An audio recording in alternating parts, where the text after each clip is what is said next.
who killed Jeffrey Epstein? It's clear someone did. And so you have to then look at what was the situation. Like I said earlier, everyone is expendable.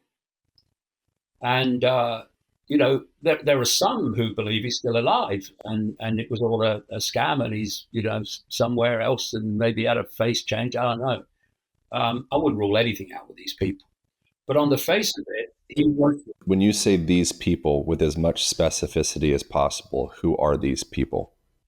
They are basically agents and gophers of this global cult, and which is orchestrating it all, and to whom everybody that serves it is expendable. So the reason Savile was never taken out is because he was considered safe, and he was. And they watched his back because if he went down, lots of these people went down with him. And so you had a situation with Epstein where he's in this jail in New York, and he's awaiting trial, which would have generated enormous amounts of publicity, obviously, and questions.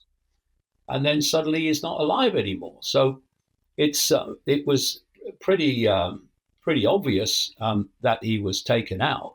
Exactly by whom, on exactly whose say so. Well, we don't know that. But you what's your best guess? You talk to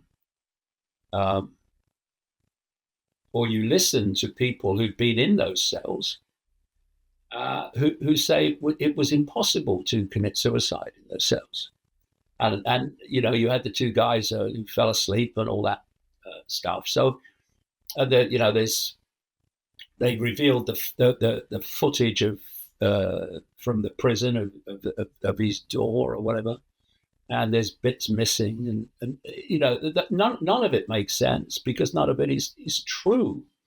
But in terms of who was behind it specifically, well, look at who had most to lose. But in the end, it's the shadow people you never see that make these things happen. If you can see them in the public arena, I don't care if they're Jimmy Savile or Donald Trump or Jeffrey Epstein, they're still gophers. The shadow is where the shadows is where it's all coming from, and so you have Obama in office, and you have Biden in office, Democrats, and you have Trump in office, Republican. But they come and go. They're here today, gone tomorrow, politicians. But the shadow people are always there. They're the ones that are driving it. Are the shadow people labelless, titleless, ineffable? Or is it Bilderberg Group? Is it World Economic Forum? Is it Freemasons? Is it reptile people? Is that all different words for the same thing? With as much specificity as possible, like how do we identify the shadows? It's all in the end the same network if you go deep enough. How I describe it, this global cult, is you can visualize it as a spider's web around the planet. And all these different strands in the web are either secret societies, semi-secret groups, by which I mean they're known if you want to do the modicum of research, but you don't know what they do outside of the public eye. And others are in the web are public organizations, their governments, their financial operations, their banks, their corporations. And in the middle of the web is what I call the spider. And that spider ultimately is not even in this dimension. It's in another dimension, what people call the astral dimension. These are the the so-called gods of the ancient world. If you look around the ancient world, you find pantheons of gods everywhere, called under different names, but you don't do enough research and you realize they're talking about the same entities. And the strands in the web in this reality are the most, around the spider, are the most exclusive secret societies. And they won't often have names. It makes them very, very difficult to track. And as you come out from the spider, you then hit this part of the web, still in the hidden, where you see the secret societies we do know about.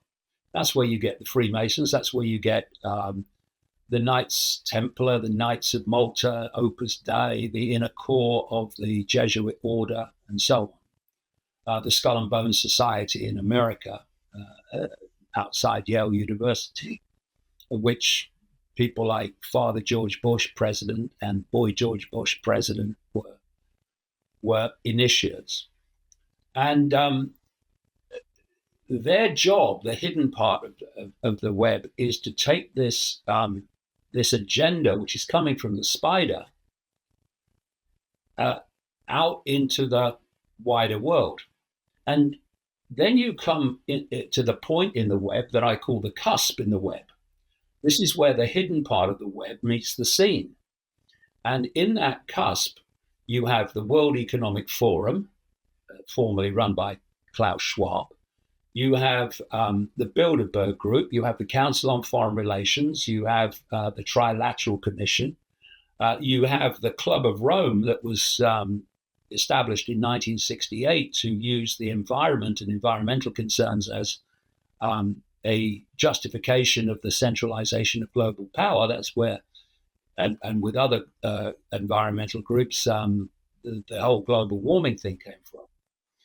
And also in that cusp part of the web, you have all these non-governmental organizations, many of the big ones funded by George Soros, and you have think tanks. And their job, although most of them in it don't realize that this way that manipulation works, their job is to take the agenda for the world from the spider coming out of the hidden and to play it out in the public arena through governments, government agencies, corporations, et cetera, banking systems. And so if you then look from this perspective at the world that we see, there appears to be endless organizations, and they don't seem to be connected. But if you go deep enough in them, you reach that point where they attach to the web.